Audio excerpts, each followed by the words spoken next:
നമസ്കാരം, കൊട്ടാരക്കര മീഡിയയിലേക്ക് സ്വാഗതം. കോട്ടയം കുറവിലങ്ങാട് നിന്നും കാണാതായ വീട്ടമ്മയെ കൊന്ന് കൊക്കയിൽ തള്ളിയ സംഭവത്തിൽ കൂടുതൽ വിവരങ്ങൾ പുറത്ത്.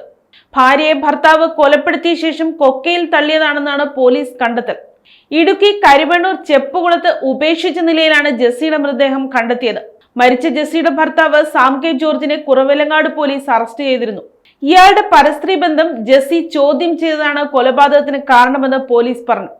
സെപ്റ്റംബർ മാസം 26-നാണ് 50-കാരിയായ കാണക്കാരി കപ്പടക്കുന്നേൽ വീട്ടിൽ ജെസ്സി സാമിനെ വീട്ടിൽ നിന്നും കാണാതാകുന്നത്.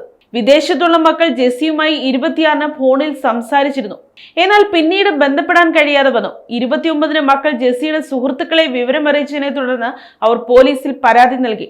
പോലീസ് നടത്തിയ അന്വേഷണത്തിൽ ഭർത്താവ് സാമിനെ പറ്റി ചില സംശയങ്ങൾ തോന്നി. തുടർന്ന് ഇയാളെ കസ്റ്റഡിയിലെടുത്ത് ചോദ്യം ചെയ്തു.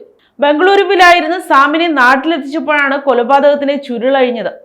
സെപ്റ്റംബർ 26-നാണ് സാം ജോർജ് ജെസ്സിയെ കാണക്കാരിയിലെ വീട്ടിൽ വെച്ച് ശ്വാസം മുട്ടിച്ച് കൊന്നത്. ശേഷം മൃതദേഹം കാറിലാക്കി തൊടുപുഴയ്ക്കടുത്ത് ചെപ്പുകുളം കൊക്കയിൽ തള്ളുകയായിരുന്നു. ഇയാളുടെ മൊഴി അനുസരിച്ച് പോലീസ് നടത്തിയ പരിശോധനയിലാണ് 30 അടിയോളം താഴ്ചയുള്ള സ്ഥലത്ത് നിന്ന് മൃതദേഹം കിട്ടിയത്. 2005 മുതൽ ഇരുവരും തമ്മിൽ കുടുംബ പ്രശ്നങ്ങൾ ഉണ്ടായിരുന്നു.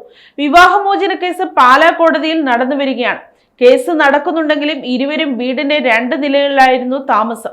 സാമിന് വിദേശികളും സ്വദേശികളുമായുള്ള പരസ്ത്രീകളുമായുള്ള ബന്ധമുണ്ടെന്നായിരുന്നു ജെസ്സിയുടെ ആക്ഷേപം.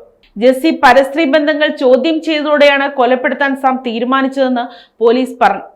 വൈക്കം ഡിവൈഎസ്പിയുടെ നേതൃത്വത്തിലുള്ള പോലീസ് സംഘം ഇന്നലെ വൈകിട്ടോടെയാണ് കസ്റ്റഡിയിലുള്ള സാമുമായി ഇടുക്കി കരിമണ്ണൂർ ചെപ്പുകുളത്ത് എത്തിയത്.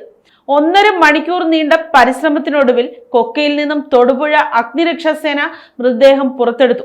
ഇൻക്വസ്റ്റ് നടപടികൾക്ക് ശേഷം മൃതദേഹം പോസ്റ്റ്മോർട്ടത്തിനായി മോർച്ചറിയിലേക്ക് മാറ്റി.